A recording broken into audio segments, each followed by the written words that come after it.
On a vu dans les chapitres précédents que Paris est la plus grande aire urbaine française. Elle joue un rôle important dans l'organisation du territoire pour plusieurs raisons. Tout d'abord, c'est une ville-centre. Un centre en géographie est un lieu qui concentre les hommes et les activités et influence l'espace environnant. C'est là où les choses se passent, d'après le géographe Alain Reynaud. Ainsi, l'agglomération parisienne concentre plus de 10 millions d'habitants, 15% de la population française. La deuxième aire urbaine concentre 7 fois moins d'habitants. Paris possède une vaste aire d'influence sur plusieurs régions comme la Bretagne, le centre, la Bourgogne, le Nord-Pas-de-Calais. L'agglomération parisienne domine le territoire. On parle d'une organisation macrocéphale. De plus, Paris est une métropole mondiale. Une métropole est une ville dominante qui concentre l'essentiel de la population et des activités politiques, économiques et culturelles d'un État. Ainsi, le Palais de l'Élysée, l'Assemblée nationale, le Sénat forment le cœur du pouvoir politique en France. Par ailleurs, la Défense est le premier quartier d'affaires d'Europe. La Défense est un Central Business District, c'est-à-dire un centre des affaires à l'intérieur d'une métropole. Ce quartier s'inscrit dans le paysage par des immenses tours, des immenses surfaces de bureaux notamment. Mais Paris, c'est aussi une ville culturelle. On parle aussi de muséification du centre de Paris. Paris abrite donc ainsi un Central Tourist District, la centralité d'une ville dans le domaine touristique. L'exemple du quartier de l'île de la Cité. Cependant, l'agglomération parisienne est vecteur d'inégalités.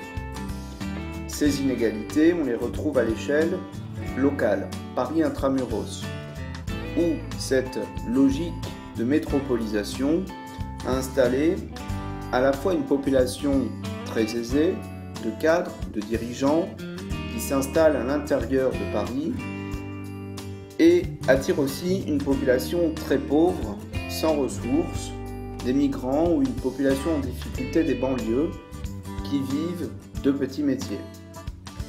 Ces inégalités, on les retrouve aussi à l'échelle de l'agglomération. La proche banlieue industrielle. L'exemple de la Seine-Saint-Denis, où jusqu'en 1975, on a l'apogée de l'industrie, et à partir de 1975, l'industrie décline, les friches industrielles apparaissent et le chômage avec. Dans les années 1990, à la place de ces friches, on construit des infrastructures, notamment le Stade de France, des sièges sociaux. Mais la population résidente est toujours la même, fortement en difficulté encore aujourd'hui.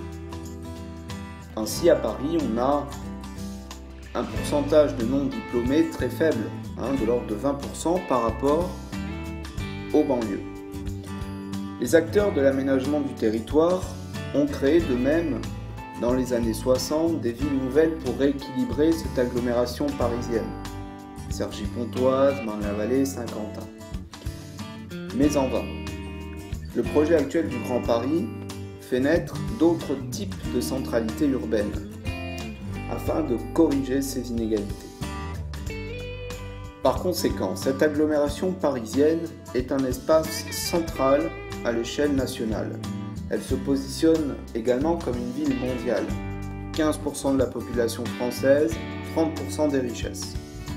Ce rayonnement important n'efface pas les contrastes aux différentes échelles. Ces politiques d'aménagement, qui sont instaurées à l'image du projet du Grand Paris, a pour but de rééquilibrer le territoire à l'échelle de l'agglomération, mais aussi de renforcer la place de l'agglomération dans le monde. Created using Powtoon.